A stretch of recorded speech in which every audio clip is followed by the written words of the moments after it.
안녕하세요. 책 읽어드리는 집사 백종환입니다. 오늘은 소리 없이 세상을 바꾸는 구두 한 켤레의 기적을 소망하는 꿈꾸는 구두방 소식을 전하고자 합니다. 안 보이는 CEO와 안 들리는 직원들, 구두 만드는 공장 아지오 이야기입니다. 조합원으로 참여하고 있는 유시민 작가는 서울역 앞 노점에서 호객 행위도 서슴지 않는 영업사원이기도 하고요. 문재인 대통령은 아지오 구두 단골 손님이셨습니다. 그리고 구두 한 켤레 모델료로 가수 이효리 부부가 동참했고요.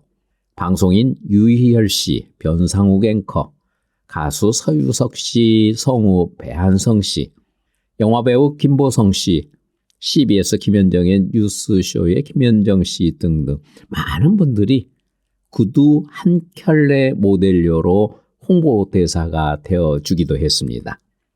그러함에도 듣지 못하는 노동자와 보이는 게 없는 CEO가 이끌고 있는 구두공장.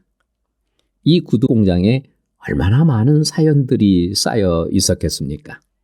개업 3년 만에 공장 문을 닫았고 그리고 5년 만에 또 문을 연 사연들. 그 사연들을 아지오 조합원이기도 한 백종환의 목소리로 들어봅니다. 첫 번째 사연입니다. 불 꺼진 구두공장. 2013년 8월 어느 날 아지오로 향하는 유서경의 발걸음이 유난히 무거웠다. 공장에는 무거운 정적이 감돌고 있었다. 몇 달 전까지만 해도 직원들이 저마다 기계 앞에 앉아 가죽을 다듬고 구두 틀을 만들고 광을 내느라 분주했던 곳이다. 그간 드문드문 돌아가던 공장은 얼마 전부터 작업이 전면 중단되었다. 만들어 놓고 주인을 찾지 못한 구두들이 한쪽에 늘어서 있고 남은 가죽이며 밑창도 쓰임을 다하지 못한 채 쌓여 있다. 지난 3년 8개월간 유서경은 할 수 있는 일을 다 했다.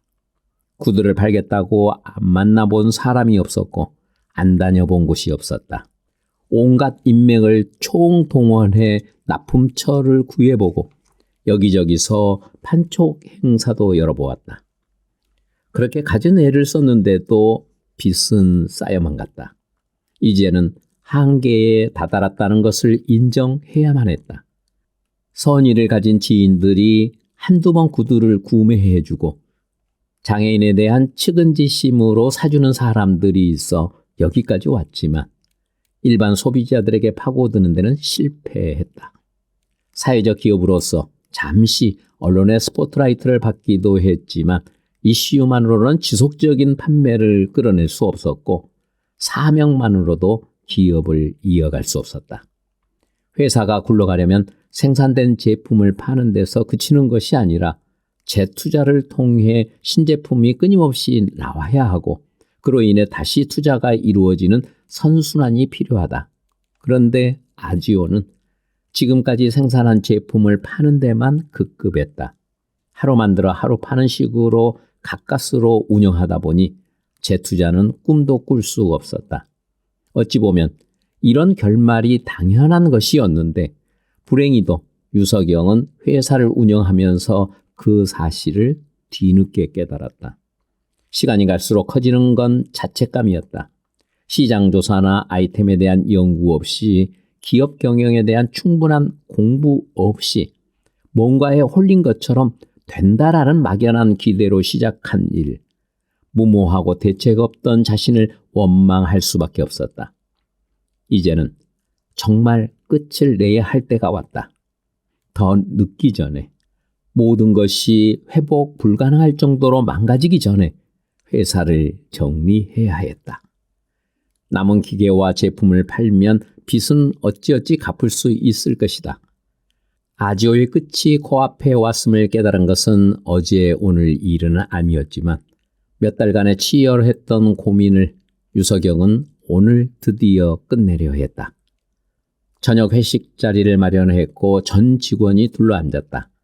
직원들도 이 자리가 심상치 않음을 눈치챘으리라. 그는 어렵게 말을 꺼냈다. 그동안 안주머니에 품고 다니며 수없이 망설이던 말을 공장은 더 이상 운영하기 어렵게 됐습니다. 이렇게 책임도 못 지고 가게 되어 미안합니다. 나중에 기회가 되면 다시 잘해봅시다. 죽기보다 하기 싫었던 말을 결국 뱉어버렸다. 다들 어떤 표정을 짓고 있을까? 앞을 보지 못하는 유석영은 직원들의 표정을 살필 수 없었다. 수어 통역사가 청각장애인 직원들에게 대표의 말을 전하는 동안 유석영과 직원들 사이에는 언제나처럼 침묵이 끼어 있었다. 하지만 지금의 이 침묵은 여태 느낀 적 없는 무겁고 긴 침묵이었다. 직원들도 소리를 듣지 못하니 유석영이 어떤 말투와 목소리 뉘앙스로 말했는지 알 수 없을 터였다. 그러니 자신의 말이, 마음이 잘 전해졌을지 두려울 수밖에 없었다. 다들 화가 났을까? 아니면 속상해하고 있을까? 내가 회복할 수 없는 상처를 준 건 아닐까? 유석영의 머릿속에 온갖 상상과 추측이 어지럽게 떠돌았다. 얼마가 지났을까? 마침내 길게만 느껴졌던 침묵을 깨고 통역사가 전해온 대답은 예상치 못한 것이었다. 사장님, 더 건강하시고 더 잘 되시기를 바랍니다. 그간 고생하셨습니다. 회사가 어렵다는 걸 진작부터 알고 언젠가 이런 날이 올 것을 예감하고 있던 직원들은 오히려 그를 위로했다. 담담히 그 말을 전하던 수어 통역사의 목소리가 떨렸다. 유석영은 애써 눈물을 삼켰지만 감정이 북받쳐 올랐다. 차라리 화를 냈더라면, 원망했더라면 마음이 한결 가벼웠을지 모른다. 내가 헛된 희망을 불어넣지 않았더라면. 두 번째 내용입니다. 전 직원의 무단결근. 외부와의 소통은 내가 잘할 수 있으니 그들의 솜씨만 부려주면 얼마나 좋은 합작품이 나올까? 아지오는 유석영의 이런 생각에서 비롯되었다. 그들이란 물론 청각장애인이다. 아지오의 핵심이라 할 수 있는 사람들. 아지오에서 일할 직원을 모집한다는 공고를 냈더니 청각장애인들이 하나둘 찾아왔다. 복지관에서 교양 강좌를 열었을 때는 관심도 없던 이들이 일터가 생긴다니까 진짜 제 발로 찾아왔다. 그렇게 청각장애인 6명을 직원으로 뽑았다. 공장장은 청각장애인 직원들 사이에서 리더 역할을 해주었고 세탁 공장에서 일하다 온 문창빈은 손재주가 좋았다. 여기저기서 꾸준 일만 맡으며 장애인이라는 이유로 부당한 처사를 당해온 사람들이 한자리에 모였다. 유석영은 이들이 돈만 버는 게 아니라 기술을 갈고 닦아 경제적으로 자립하고 어디에서든 장애인보다 기술자로 여겨지길 바랬다. 여러분이 열심히 노력하고 정직하게 만들면 지금보다 잘 살 수 있습니다. 우리 세금 좀 많이 내봅시다. 처음에 패기와 기대에 반해 현실은 녹록지 않았다. 복지관을 운영하며 그래도 청각장애인에 대해 꽤 많이 알게 되었다고 생각했는데 회사라는 울타리 안에서 함께 일을 해보니 또다시 새로운 발견의 연속이었다. 하루는 유석영이 공장으로 출근을 했더니 평소라면 들려야 할 소리가 전혀 들리지 않았다. 청각장애인들이 아무도 출근을 하지 않는 것이다. 화들짝 놀라서 직원들이 다들 어디 갔나 수소문했더니 근처에 있는 마을 이장이 운영하는 공장으로 건너갔다는 것이었다. 이장이 보기에 아지오에 모아놓은 사람들이 다들 젊고 일을 잘하는 것 같으니 월급을 몇만 원 더 얹어주겠다며 꿰어 데려간 것이었다. 아니, 그렇다고 한마디 말도 없이 그리로 다 가버렸다니. 유석영과 남은 직원들은 황당해서 말을 잃었다. 일을 어쩌나 넋을 놓고 있으니 청각장애인들을 오래 봐와서 잘 안다는 누군가가 말했다. 걱정 마세요. 한 사흘 있으면 돌아올 겁니다. 정말이었다. 이직. 아니, 이탈을 한 지 이틀이 지났을 무렵부터 사라졌던 직원들이 공장 주변에 하나둘씩 나타나 서성거렸다. 청각장애인 직원들의 노동력을 탐내는 곳은 있어도 이곳처럼 그들의 이야기에 귀 기울이고 불편이 없도록 대우하는 곳은 없었던 것이다. 유석영은 헛웃음을 지으며 서성이는 직원들을 다시 불렀다. 사실 그는 화가 나기보다는 안타깝고 슬플 따름이었다. 조직 생활에 익숙한 사람의 눈에는 이해하기 어려운 행동이었지만 그만큼 청각장애인들의 삶은 그들만의 세계 속에 깊이 뿌리박혀 있었다. 수어가 모국어인 그들에게 한국어는 외국어나 마찬가지였기에 정보 습득이나 교육에서도 소외되기 일쑤였다. 자연히 그들끼리 소통하고 교류하면서 만들어진 청각장애인들의 문화에서는 비장애인들에게 당연한 것들이 그대로 적용되지 않았다. 다음은 모델료는 구두 한 켤레. 영업을 하려면 그럴듯한 브로셔도 있어야 할 게 아닌가. 아지오는 아직 브랜드 이미지라 할 것이 없으니 새로이 브랜드를 알리기에도 좋을 것이다. 없는 살림에 그나마 어렵지 않게 만들 수 있는 게 브로슈어이니 한번 해보자고 유석영은 생각했다. 아무리 가진 게 없어도 CBS에서 일하며 맺어둔 인맥은 있었다. 사실 그것이 유석영이 가진 거의 유일한 자산이었다. 그때 유석영의 머릿속에 가장 먼저 떠오른 사람이 유시민이었다. 유석영은 리포터로 일하던 방송 새내기 시절, 그러니까 28살의 유시민을 처음 만났다. 당시 31살의 유시민은 이해찬 의원실의 보좌관으로 있었다. 하루는 보좌관실에서 유석영에게 연락을 해왔다. 어느 장애인 한 사람이 보좌관실로 자꾸 전화를 걸어오는데 장애인 관련한 민원을 해결해온 전문가가 없어서 수소문 끝에 유석영에게 도움을 청한 것이다. 장애인을 위한 일이라면 유석영이 마다할 이유가 없었다. 보좌관실로 찾아갔더니 유시민이 그를 반가이 맞았다. 계속 연락해온다는 장애인은 뇌성마비에 걸린 분이었는데 학교를 졸업하고 나면 할 수 있는 일이 없다며 보좌관실에 도움을 청해온 것이었다. 유시민과 유석영은 같이 그 장애인을 찾아가서 사정을 듣고 머리를 맞대 고민한 끝에 컴퓨터 관련 일을 찾을 수 있도록 도와주었다. 그 일로 맺어진 인연이 어언 20년 동안 이어졌다. 자주 만나진 못했지만 유석영 입장에서는 유시민은 뭔가를 부탁하기에 만만한 선배였다. 유석영이 아지오를 시작한 후 경영이 쉽지 않음을 느꼈을 적 유시민은 국회의원이 되어 보건복지위원회에 소속되어 있었다.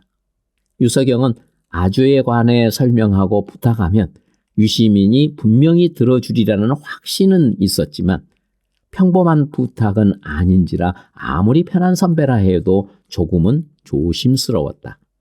하지만 대표로서 기업을 꾸려가기로 한 이상 과거와 같은 태도로 남아 있을 수 없었다. 창피하거나 남의 눈치를 보는 건 기업을 경영하는 사람의 일이 아니다. 그런 책임감으로 고민을 짓눌러가며 전화를 걸었다. 먼저 안부를 묻고 아지오에 대한 이야기를 꺼냈다. 유시민은 가만히 들어주는가 하면 좋은 일이라며 격려해 주기도 했다. 용기를 얻어 어렵게 본론을 꺼냈다. 아지오 브로슈어의 모델이 되어줄 수 있겠냐고. 아, 그거 좋죠? 잠시의 망설임도 없이 마치 기다렸다는 듯 환영하는 목소리의 응답이었다. 시원시원한 그의 대답에 유석영은 조심스럽게 모델료도 주겠다고 말했다. 모델료란 다름 아닌 구두 한 켤레. 그것도 유시민은 무척 좋아하며 반겼다. 유시민 외에도 잘 알고 지내던 방송인 서유석, 성우 배한성, 배우 김세민이 모델 제의를 흔쾌히 수락해 주었다. 역시 모델료는 다르지 않았다. 이루 말할 수 없는 고마운 도움 덕분에 드디어 브로셔가 나왔다. 그들의 마음이 담긴 브로셔를 두 손에 쥐니 유석영의 마음이 한결 든든해졌다. 다음 사연은 2017년 5월 14일. 정직하게 튼튼한 구두를 만들기만 하면 될 줄 알았다. 한번 구두를 구매한 고객들에게 평생 AS를 해주겠다고 큰 소리까지 쳤다. 평생 관리를 해준다는 것이 얼마나 무리한 일인지를 뒤늦게 깨닫고 중단하긴 했지만 그때까지는 고객의 요청이 들어오면 밑창이고 안창이고 계속해서 갈아줬다. 굳이 재구매할 필요도 없도록 이미 튼튼한 신발을 평생이고 고쳐주겠다고 했으니 가진 것도 없는 이들이 미련한 호기를 부린 셈이었다. 구두가 정말 편하기는 했나 보다. 아지오가 문을 닫고 그 다음 해부터 먼저 구두를 사간 고객들에게서 전화가 걸려왔다. 구두가 닳아서 재주문하고 싶어요. 다른 구두를 더 사고 싶은데 어디서 구매하죠? 이제 구두 안 파나요? 한번 구매한 고객이 새 구두를 장만하는 사이클이 뒤늦게 돌아온 것이다. 신사와의 재구매 주기조차 모르고 이 사업을 했었단 말인가? 한 통 한 통 고객의 전화가 걸려올 때마다 죄송하다는 말밖에 전할 수 없는 유석영의 가슴이 올롤이 찢어졌다. 이걸 못 버텼구나. 조금만 더 버텼더라면. 하지만 이미 돌이킬 수 없었다. 죄송합니다. 아지오는 문을 닫았습니다. 그러나 아지오는 유석영에게 실패한 시험이자 다하지 못한 숙제였다. 어떤 달콤한 걸 먹어도 입 안에 모래처럼 씹히고 마는 아픈 기억이었다. 억지로 꾸역꾸역 잊고 지낼만 하면 또다시 주문 전화가 걸려와서 가슴을 헤집어 놓았다. 그러던 어느 일요일 전화 한 통이 걸려왔다. 모르는 번호로 온 전화를 받았더니 자신이 청와대 비서관이라고 하는 게 아닌가. 이게 무슨 일인가 싶어 어안이 벙벙했다. 휴대폰 너머에서 뒤이어 들려온 말은 더 놀라웠다. 대통령님이 신발을 다시 사고 싶어 하시는데 발을 재러 청와대에 들어와 주십시오. 때때로 신은 불시에 찾아온다. 대통령님이 신발을 다시 사고 싶어 하시는데 발을 재러 청와대에 들어와 주시겠어요? 수화기 너머로 들리는 목소리에 유석영은 얼어붙은 듯 멈췄다. 2017년 문재인 대통령이 두 번째 도전 끝에 당선되었다는 소식을 들었을 때 저분도 우리 구두를 사주었지 라며 기억을 떠올렸었다. 하지만 아직도 그 구두를 신고 있다거나 다시 찾으리라는 건 전혀 예상하지 못했다. 그런데 취임한 지 일주일이 채 안 된 5월 14일에 그런 전화가 온 것이다. 그는 기뻐해야 할지 슬퍼해야 할지 몰랐다. 복잡한 감정 위로 아쉬움이 쏟아졌다. 저희가 지금은 문을 닫았습니다. 구두만이라도 다시 만들어 주실 수는 없나요? 비서관도 안타깝고 난감한 모양이었다. 이미 4년 전에 문을 닫아 모두 뿔뿔이 흩어지고 기술자도 없다고 구두를 만드는 것 어렵다고 반복해서 설명했다. 전화를 끊자 긴장이 풀려 그대로 바닥에 주저앉았다. 유석영의 뺨 위로 회한의 눈물이 흘러내렸다. 오늘까지만이라도 버텼더라면. 전화 한 통에 겨우 닫아두었던 상처가 다시 벌어졌다. 설레는 마음으로 공장을 구하고 기계를 들여놓았던 순간부터 삼고초려 끝에 겨우 공장장을 설득해 모셔왔던 그때 대중교통도 없는 외진 언덕의 공장으로 어렵게 출근해 열심히 일하던 청각장애인 직원들 한 명 한 명의 이름. 꼼꼼히 만든 신발을 신어보고 그 탄탄한 평안함에 느꼈던 자부심과 잡상인 취급을 받아가며 영업한 끝에 주문이 들어왔을 때의 희열. 기계 돌아가던 소리에 뿌듯하던 마음까지. 그리고 그 행복이 와르르 무너지던 날들의 기억이 뒤를 이었다. 작동이 멈춘 기계와 일감이 없어 어쩔 줄 모르던 직원들. 더는 공장을 운영할 수 없다고 고백한 침묵의 회식 자리. 공장 문을 닫고 직원들이 하나둘 허무하게 흩어지던 순간. 눈물을 머금고 고객들에게 마지막 편지를 쓰던 밤까지 주마등처럼 지난 시간들이 스쳐갔다. 어떻게든 계속 할 방법을 찾았어야 했다. 책임을 회피하고 도망치지 말았어야 했다. 오늘까지만 버텼더라면 모두에게 기회가 있었을 거란 생각에 그는 며칠이고 누워도 잘 수 없었다. 가슴앓이는 사그라들 줄 몰랐다. 대학원에서도 그는 정은경을 붙들고 한참을 하소연했다. 이번에 청와대에서 전화가 왔다고 자신이 조금만 더 능력 있는 사업가였다면 이 기회를 놓치진 않았을 텐데, 고마운 사람들에게 상처를 주진 않았을 텐데, 너무나 애석해하는 그의 얼굴을 보고 정은경은 생각했다. 이분 결국 언젠가는 또 하시겠구나. 청와대에서 전화가 걸려온 지 며칠이 흐른 뒤였다. 유석영은 지인에게서 놀라운 이야기를 들었다.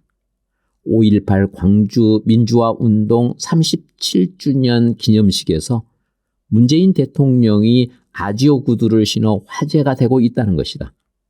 무슨 일인가 알아보니 문재인 대통령이 5.18 묘역에서 무릎을 꿇고 참배하는 사진 한 장이 발단이었다. 눈에 띄는 것은 대통령의 잔뜩 낡은 신발 밑창. 사람들은 대통령의 검소함을 칭찬하는 한편 대체 무슨 신발이기에 저렇게 밑창이 다를 때까지 신었나 궁금해했다. 뒤이어 나온 기사에서 그 신발이 청각장애인들이 만든 아지오의 구두라는 것이 밝혀지면서 아지오가 실시간 검색어에 오른 것이었다.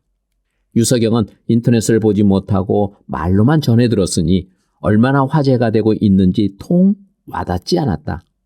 그저 대통령에게 새 구두를 못 해드렸는데 그걸 아직도 신고 있었다니 하는 안타까움이 다시 북받쳐 올랐다. 그 다음 날 아침 대바람부터 유석영의 휴대폰이 요란스레 울렸다. 저장되어 있지 않는 번호라는 음성 알림에 의아해하며 전화를 받았다. 유석영 씨가 맞느냐고 묻기에 그렇다고 답했다. 저는 사업하는 사람인데 우리 동업합시다. 다짜고짜 그는 문재인 아이템을 만들어 팔아보자고 했다. 생전 만져보거나 본 적도 없는 큰 돈을 자신이 대겠다고 제안하면서 액수보다 더 신기했던 것은 도대체 자신의 전화번호를 어떻게 알았을까 하는 것이었다. 유석영은 끈질기게 사업 구상을 늘어놓는 상대를 간신히 진정시켰고 다음에 이야기하자며 겨우 전화를 끊었다.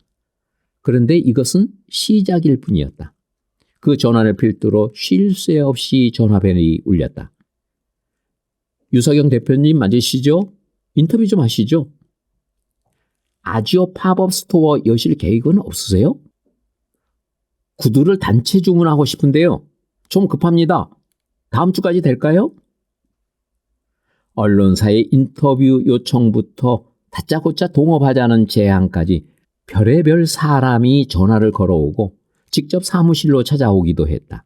당연히 일에 집중할 수 없었다. 상상도 못한 일로 전에 없던 관심을 받게 된 유석영의 심경은 복잡했다. 문을 닫기 전이었다면 쾌재를 부르며 당장 영업에 나섰겠지만 지금은 가슴에 한이 된 실패가 온 나라에 알려졌을 뿐이니까. 갑작스레 타오르는 불이 너무 뜨겁고 부담스럽고 두려워서 전화를 해야겠다 싶었다. CBS 김현정의 뉴스쇼에 인터뷰를 자청했다. 그간의 사정을 설명하고 아지오는 한참 전에 문을 닫았으니 구두를 만들 수 없다는 사실을 분명히 밝혔다. 인터뷰가 끝날 즈음 김현정 PD가 물었다. 기왕 이렇게 유명해진 김에 다시 한번 으쌰으쌰해서 구두 공장 좀 돌려보면 안 됩니까? 그래서 공장장과 전화를 주고받았어요. 조그마한 구멍이라도 보인다면 한번 해보자고 제가 얘기를 했어요. 만나서 한번 이야기를 꺼내볼까 합니다. 유석영은 자신도 모르게 마음에 품고 있던 생각을 꺼내놓고 말았다. 그의 가슴 속에 미련과 희망의 불씨가 남아있다는 것을 인정할 수밖에 없었다.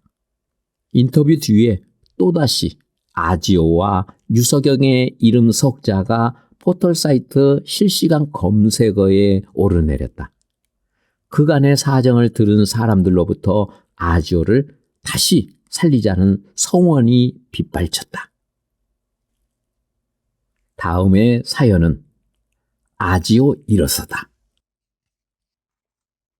2018년 2월 1일 구두 만드는 풍경 일터 여는 날 행사를 시작으로 아지오의 두 번째 시즌이 본격적으로 시작되었다. 조합원들과 직원들이 모였고 일터를 방문하는 사람들의 발치수를 무료로 재어주는 이벤트도 열렸다. 행사가 끝난 후에 구두 공장에는 기계 소리와 망치 소리가 떠들썩하게 들리기 시작했다. 파주 시절에도 만들었던 심플한 디자인의 아지오 드레스라는 더비 구두를 가장 먼저 만들었다. 어디서나 신을 수 있을 만큼 점잖으면서도 밑창이 두텁고 발등을 조이지 않아 쉽게 신을 수 있는 더비 구두는 아지오가 지향하는 편안함의 가치와도 꼭 맞았다. 아지오 공장이 다시 돌아가고 최초로 완성된 1호 제품 블랙더비를 유석영이 시착할 겸 구입했다. 마치 잃어버렸던 자식을 찾은 것 같은 기분의 유석영은 그날 저녁 그 구두를 고이 모셔갔다. 설레고 벅차서 잠이 오지 않았다. 누웠다가도 다시 일어나서 구두를 신어보았다. 바쁜 겨울이었다. 응원하고 믿어준 사람들을 떠올리며 하나하나 준비하고 갖춰나갔다. 마침내 봄이 오자 아지오의 신상품도 출시되었다. 선주문을 받은 구두부터 고객들에게 배송해 주었다. 본격적인 시동이 걸리기 시작했다. 6월에는 아지오 온라인 쇼핑몰을 오픈했고 연이어 우수 중소기업 마켓 대전에도 참가했다. 출장 실측 서비도 점점 요청이 늘어났다. 직원들은 거제도에서 강원도에 이르기까지 고객들의 발을 재기 위해 열심히 뛰어다녔다. 물론 아지오 본사를 직접 방문해서 실측을 경험하고 다녀간 고객들도 꾸준히 늘었다. 많은 사람들이 문의하고 기다리던 여성화도 선을 보였다. 전에 만들었던 여성화는 수녀화에서 비롯된 효도화였으나 좀 더 트렌드하면서 굽이 높은 제품도 만들어달라는 요청이 많았다. 남성화만 만든다면 세상에 있는 고객의 절반을 포기하는 셈 아닌가. 게다가 여성화는 남성화에 비해 다양하고 수요도 더 많으니 여성화를 만드는 장인을 모셔와 새로운 모델들을 생산하기로 했다. 새로 모셔온 장인 중 하나였던 공장장은 여성화만 40년을 만들었고 그 기술을 인정받아 일본에서 10년간 일하기도 했다. 업계에서 알아주는 장인인 그를 2017년 12월에 스카우트해 왔다. 홈페이지와 SNS를 통해 구두를 신은 모델 사진도 공개했다. 이전에 종이 브로셔를 만들어 사람들에게 주춤주춤 건네던 것에 비하면 장대한 발전이었다. 아지오의 첫 광고 모델인 유시민이 이번에도 모델이 될 것임을 서로 말을 하지 않아도 알 수 있었다. 마침 유시민이 알쓴 신잡을 촬영할 때라서 함께 출연하던 가수 유희열도 모델로 자청했다. 그 외에도 CBS PD 김현정, 배우 김보성, 아나운서 최성규, 개그우먼 김지선이 기꺼이 모델로 나서주었다. 이번에도 모델료는 구두 한 켤레. 그럼에도 다들 거금의 모델료를 받은 것처럼 문서 없는 계약에 응해 주었다. 재개업을 한 뒤 얼마 안 되어 유시민과 유희열이 본사로 찾아와서 직원들과 식사를 했다. 그 자리에서 새로 생긴 여성화 라인에도 모델이 필요하다는 이야기가 나왔다. 한창 아지오 식구들이 그 문제로 고심하던 터였다. 그러자 듣고 있던 유희열이 말했다. 효리가 하면 좋겠다. 이효리? 이효리라면 그가 입은 옷이나 신발마다 인기를 끌 정도로 영향력이 큰 데다 사회적인 문제에도 관심이 많고 선한 영향력을 발휘하기 위해 늘 노력하는 사람이 아닌가? 아지오 입장에서 그보다 좋은 모델은 없었다. 그렇지만 상업 광고를 찍지 않는다고 들었는데 괜찮을까? 유희열은 그 자리에서 바로 이효리에게 전화를 걸어 광고 모델을 제안했다. 이효리는 잠시의 망설임도 없이 승낙했다. 설마 하면서 꺼내본 것인데 이렇게 간단하게 성사되다니 유희열도 이효리도 대단하다고 느꼈다. 이효리, 이상순 부부가 그렇게 아지오의 모델이 되었고 이 일로 다시 한번 아지오는 큰 이슈가 되었다. 특히 2020년 코로나의 여파로 아지오가 추운 봄을 보내던 중 이효리는 자신의 인스타그램에 직접 아지오의 신제품인 샌들, 로퍼 등을 신고 찍은 사진을 여러 장 올려주었다. 청각장애인들에게 한 땀 한 땀 손으로 만드는 아지오 구두, 이렇게 예쁘기까지 라는 글과 함께 사진을 올린 지 1시간도 채 되지 않았을 때였다. 아지오 홈페이지에 접속이 되지 않는다는 문의 전화가 거듭 와서 직원이 살펴보니 정말이었다. 홈페이지에 사람들이 몰려들어 접속이 지연된 것이었다. 뒤늦게 포털 사이트 실시간 검색어 순위에 아지오가 있는 것을 보고 이효리가 사건의 발단이라는 것을 알았다. 당황해서 이리저리 뛰어다니는 직원들의 얼굴에는 미소가 가득했다. 이효리가 아지오의 모델로 참여한 2018년부터 기존에 40, 50대가 대다수였던 아지오의 고객층이 20, 30대까지 확산되었다. 특히 딸이 어머니에게 또는 며느리가 시어머니에게 선물하는 일이 많아졌다. 남성화와 여성화 모델은 각각 16, 17가지로 늘었고 총 33종 71개 색상별 제품을 수제화로 제작하게 되었다. 2018년 3월부터 12월까지 아지오의 매출은 9억 원. 연매출이 고작 1억 원밖에 되지 않던 파주 시절과는 비교가 되지 않을 정도였고 고객도 3배 이상 늘었다. 하지만 원가가 워낙 높아서 기대보다 순이익이 크지는 않았다. 한 달 매출이 8, 9천만 원인데 공장 월세와 월급, 재료비, 각종 공과금 등 고정 비용으로만 6천만 원에서 7천만 원이 들어간다. 또 청각장애인 직원들을 고용해 기술을 가르치면서 제품을 만들기 때문에 직원들의 입사 초기에는 생산 기술을 가르치는데 더 많은 시간과 비용이 투여된다. 고급화 전략을 이어가되 그렇다고 한없이 비싸지면 곤란하니 합리적인 수준인 20만 원대의 가격을 유지해야 한다. 재료비와 인건비를 생각하면 다른 공장보다 가격 대비 원가가 높을 수밖에 없는 것이 당연했다.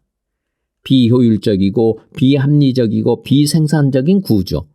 이익이 생겨도 거의 장애인 직원 고용이나 처우 개선에 쓰니 재정난에 허덕일 수밖에 없다. 아지오의 목표가 오직 성장이고 수익이었다면 목표 달성은 꿈도 꿀 수 없는 어리석은 운영이란 비난을 피할 수 없을 것이다. 그러나 유석영이라고 해서 비장애인 기술자를 고용해 물건을 만들면 지금보다 수월하게 공장을 운영할 수 있다는 것을 왜 모르겠는가? 유석영은 아지오의 설립 이념이 청각장애인의 자립이라는 것을 단 한순간도 잊은 적이 없다. 그는 믿는다. 직원이 행복해야 고객도 행복하다라는 말을, 일터에서의 행복이 비용이 아닌 투자라는 것을, 투입되는 비용이 적지 않지만 이렇게 해서 청각장애인 구두 장애인이 배출된다면 그것이야말로 아지오의 성공이다. 그 다음에 장인을 길러내며 아지오와 청각장애인 장애인들이 한국의 재화기술을 보존하는 날을 꿈꾼다.